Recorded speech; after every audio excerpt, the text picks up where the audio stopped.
recipe, my cherry sourdough candy cane Danish. It's cherry flavored but candy cane shaped. Let's go make it.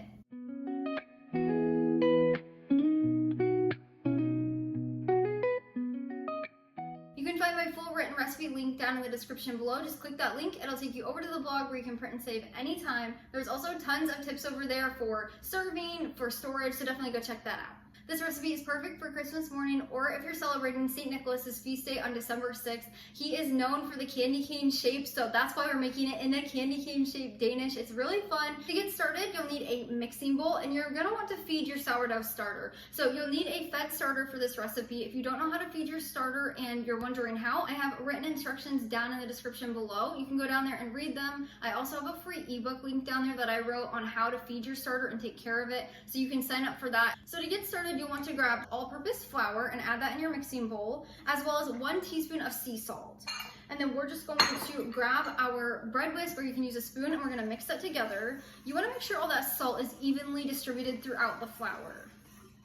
And then next you're gonna grab 3 tablespoons of cold salted stick butter. You don't wanna use margarine or room temperature. And then we're gonna incorporate this into the dough 2 ways. You can do it the easy way with a large whole cheese grater, like I am, or you can chop it into large chunks and then use a fork to smash it into your flour mixture until it's pea-sized pieces. I think this is the easiest way, so that's what I'm doing. So you're just gonna grate that in or push that in with your fork. Once you've got your butter in here, you're gonna just stir it around to evenly coat. So you wanna make sure all those pieces are coated in flour. That way they don't ball up and have one huge mass in your dough.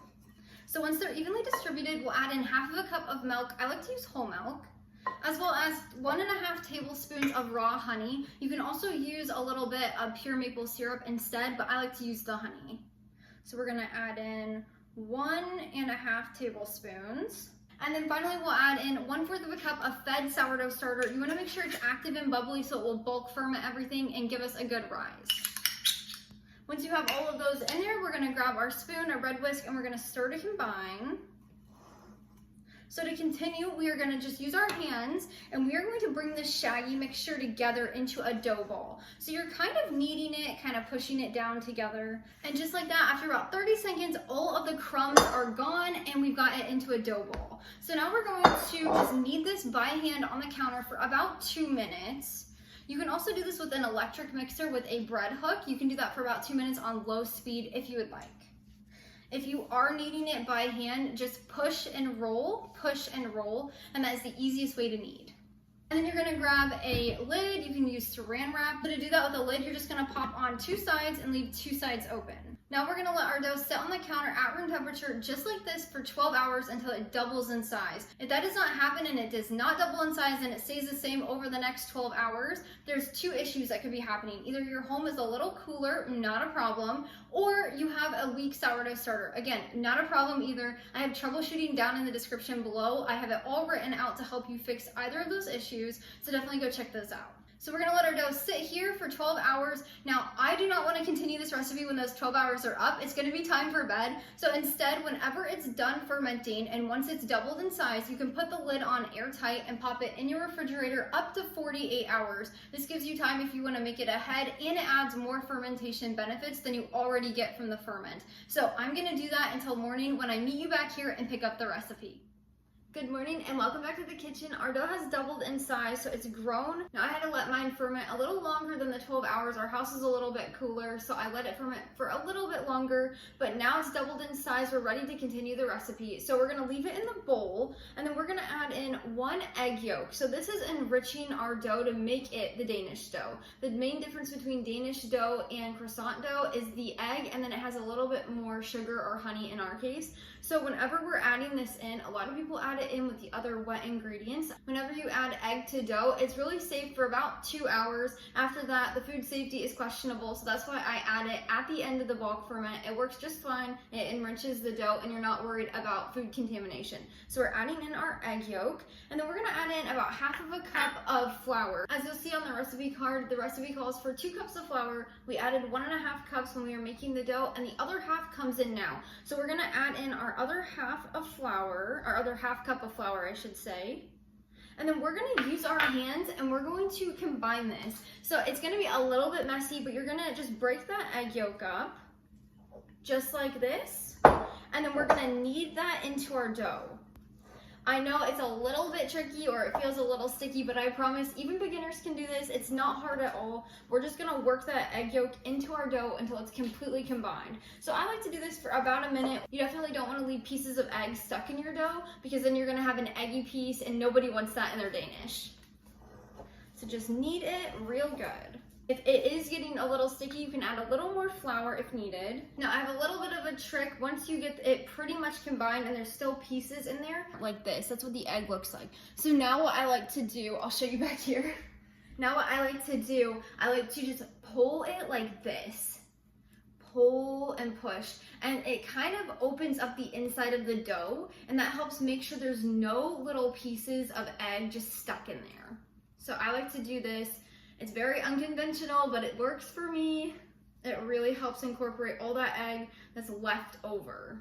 And you're just gonna do this until all of that egg is pretty much well combined into your dough. I'll show you here in a second. So when you're done, this is what your dough is gonna look like. As you can see, there's a little bit of different coloring, but it's not huge and there's not big pieces. So that's what we're looking for in our dough. It's combined in there, but you can see it just a little bit. Now we're gonna place our dough back in the bowl and we're gonna pop it in the fridge to chill for 1 hour. If you're in a rush, you can just go ahead and pop your dough in the freezer for 30 minutes, but I'm gonna pop this in the fridge for an hour. If you're making this dough ahead and you don't have time in 30 minutes or an hour after chilling, you can go ahead and pop this in the fridge for up to 24 hours until you continue this recipe. Now that our dough is chilling and our hands are washed, we're gonna make our cherry filling. This is my honey cherry pie filling. My husband and I love it. So I'm gonna start with 2 cups of frozen cherries. At this time of the year, with it being the holiday season and Christmas time, fresh cherries can be really hard to find. So I like to do frozen sweet cherries that I find in the grocery store. Just make sure there are no other ingredients and there's no sugar added. They need to just be plain cherries. Next, we're gonna add in 1/8 of a teaspoon of pure vanilla extract. That just adds a little bit of flavor, as well as 1/4 of a cup of raw honey. Now, I like to use honey in my pie filling instead of sugar. It adds such a good taste, and you're also not getting any processed sugars. For this Danish, because we're having a glaze on the top of it, I dialed down the sweetness. That way the Danish in a whole is not too sweet once we put that glaze on. And finally, we're gonna add in 1/2 of a teaspoon of lemon juice. That just brightens everything up and makes it so fresh.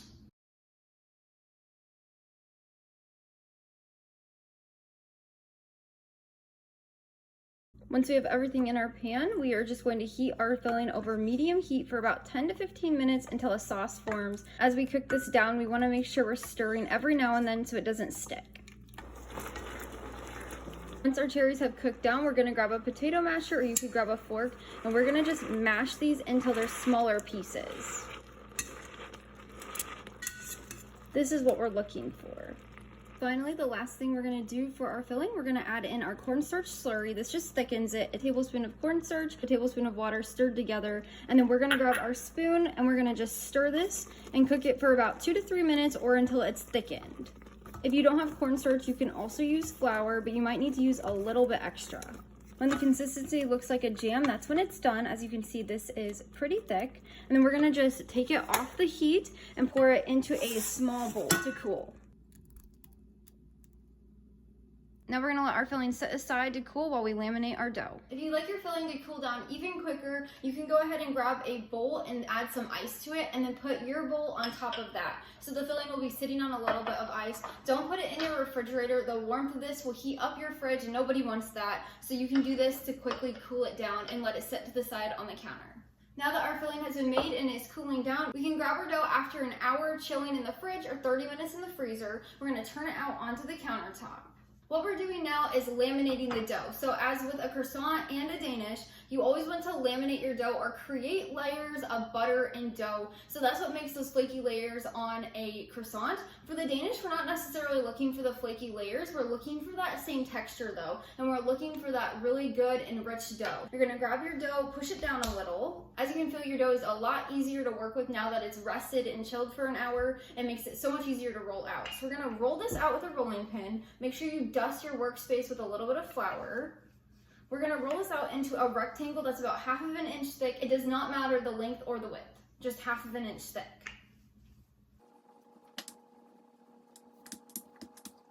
So it should look just like this. It's kind of small, but that's exactly what we're looking for. And then to add on our butter layer, a lot of people and a lot of times you're gonna see a slab of butter that you cut down and you press together. I do it an easier way. This comes from my sourdough croissant recipe. So instead of making that layer, that slab of butter by rolling it out, I have a much easier way and it works just as good. So I like to use my large cold cheese grater and I'm gonna just grate 3 tablespoons of cold stick butter on top in a pile. So we're just gonna do that quick. If you do not have a large cold cheese grater, you can just cut this into very tiny pieces, or you can use a carrot peeler and just kind of make swipes so you can get the same texture. And then once you have your butter grated on top, you're gonna just make a little bit of a pile in the center of your dough. This is acting as that same butter layer, it's just in a much easier way. So it's gonna look, I can show you here, it's gonna look like that. And then we're gonna fold this like an envelope. So we're gonna fold 1/2 over, press down, and then fold the other half over and press down. And this is making our layers. Once you have the top and the bottom folded in, what I like to do, just to ensure everything is in there, I fold in the 2 sides. So fold and fold on the other sides. So you'll have this little square, just like that. Now we're gonna just turn our dough over and we're going to do that one more time. So we're gonna roll this out. Now it is a little bit hard to roll out the second time, but just work with it and it will go. So we're gonna roll this out again to about 1/2 inch thick. You might see your butter starting to come through the dough. That's just fine. We're using cold stick butter to ensure that it's not going to melt too much while we're doing this. And also that's why we chilled our dough, so it's not gonna make our butter melt because it's warm or room temperature. Now, once your dough is rolled out to about 1/2 inch thick, if you can't get it all the way to that, that's totally fine. But you're gonna just keep it rolled to about 1/2 inch. And then we are not adding any more butter. We're just folding now. So once we have it rolled out, we're gonna fold it just like we did the first time. So fold down, up, turn it, fold the sides in. And then we're gonna put this back in our mixing bowl and place it in the freezer for about 2 minutes. Not the fridge, the freezer. We wanna do a flash cold. So we're just gonna let this sit. That way it's easier to roll out and our butter is not melting. Now that our dough has chilled in the freezer for 2 minutes, we're gonna roll this out into a 1/4 inch thick piece of dough that's about 7 by 15. So 7 inches by 15 inches long. So we're gonna roll this out.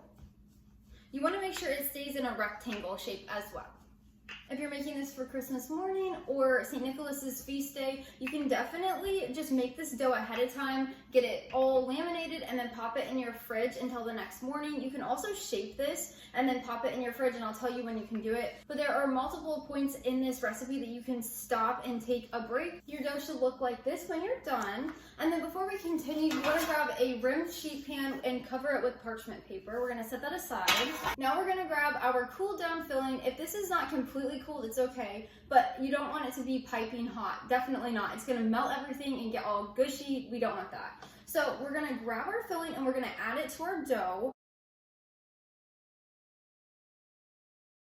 Think of adding our filling just like you would a cinnamon roll. So we're going to leave about 1 inch on one of the long sides. So this side, I'm going to leave about 1 inch without any filling. That way when we're rolling it, it's not going to gush out at the end. I also like to leave a tiny bit of room on the short ends of the dough just so that it doesn't gush out on that side either. But you're just going to spread it all out on here. Now that we have our filling on, we're going to grab our parchment lined sheet pan. You want to make sure that's ready to go. And then we're going to start rolling this like we would a cinnamon roll. We're going to just start rolling this. You want to make sure you roll it pretty tight.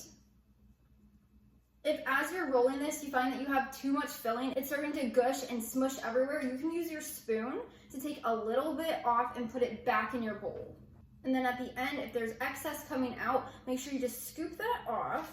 It's going to be a little bit messy just because of the filling. So we're gonna roll that, and then we're gonna transfer it right onto our sheet pan.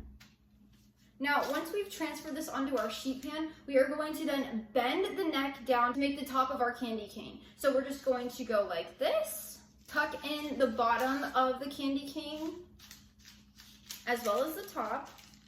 That way it kind of makes a pocket for that filling. So this is what we are looking at right here. And then we're gonna take a knife and we're gonna make slits in this to make the candy cane stripes with the red. So you wanna go about every inch. You're just gonna make some slices. I always like to slice down until I can see the filling. This also gives us natural slicing areas whenever we go to serve it. So now we're gonna add a spoonful of our leftover filling into each of those little pockets we just created when we were slicing.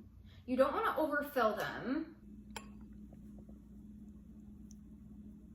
Now that we have all of our filling in, before we start proofing, I always like to grab a little paper, or you can grab a kitchen towel that's a little damp. And I like to just wipe off any excess of the filling on the paper. It can sometimes turn a little bit bitter whenever you're baking if it's stuck on the bottom. So I like to just do that. And you will see a little bit of leaking on the bottom. It's just because of the type of filling we're using. But now we're gonna let this sit on the counter for about 2 hours to proof. We're just looking for it to get a little bit puffy. It's not necessarily gonna double in size. It's just gonna get a little puffy, and that's exactly what we're looking for. Now, I like to cover it with a little bit of parchment paper. You definitely do not wanna put a kitchen towel on this. It's gonna be very messy. But I just kind of sit it on top, but we're gonna let this sit for about 2 hours. If you would like to pause right now and you don't wanna bake this in 2 hours, but say you wanna bake it in the morning, pop this in your fridge for 24 hours and then you can continue this recipe, but I'll meet you back here in 2 hours. Now that our candy cane Danish is proofed and it's puffy, we're gonna preheat our oven to 400 degrees Fahrenheit and make our glaze. Now to make our glaze, it's really simple. You're just gonna need a little mixing bowl, and we're gonna add half of a cup of powdered sugar in here. Now I like to get a cane powdered sugar. It's just a cane sugar that's been turned into the powdered sugar instead of a refined white sugar. I like to use the brand Florida Crystals. I'll get it out for you to see.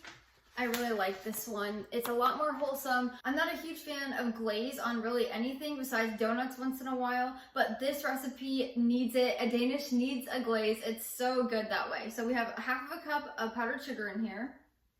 We're gonna add 2 tablespoons of whole milk or whatever milk you have into that. And then I like to just grab a whisk, and we're gonna just whisk this to combine. A spoon works too, but I always find that it keeps little clumps of powdered sugar in there, so a whisk just helps break everything up. Once you have no more clumps in there, you're gonna look for a consistency that's like this, so something that's gonna drizzle. Now we'll just set this aside and then get to baking. Once our oven is preheated to 400 degrees, we're gonna bake our Danish.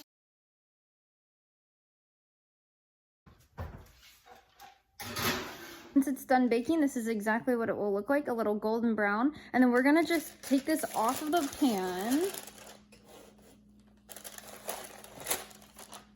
That way it can start cooling immediately. Now that we have it transferred onto our wire cooling rack, we're gonna take our glaze we made earlier and we're gonna drizzle it over the top. You can do as much or as little as you would like. And if your glaze is getting a little bit clumpy or it's not drizzling, just add a few extra tablespoons. I would start with one extra tablespoon of milk to help it become a little more runny.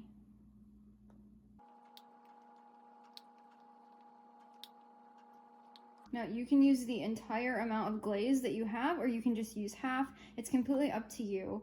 But that is how you make my sourdough candy cane Danish. Thanks so much for joining me today. I'm so glad you could make my sourdough candy cane Danish with cherry filling with me here in the kitchen. This is the perfect recipe, like I said, for Christmas morning or celebrating St. Nicholas's feast day. It's a wonderful little treat and it tastes so good. I hope it finds a very special place on your holiday table and everybody loves it. It's so pillowy and delicious, and that filling adds just the perfect taste. I hope you enjoy this recipe just as much as we do. Let's give it a quick try. That is so good. It has the flakiness, it's buttery. That is amazing. Once again, you can find my recipe linked down in the description below. Just click that link, it'll take you over to the blog where you can print and save anytime. I have tons of tips on there on how to serve it, storage ideas, all kinds of stuff. So definitely go check that out, as well as some more recipes over there. Until next time, go love your family and serve God one recipe at a time.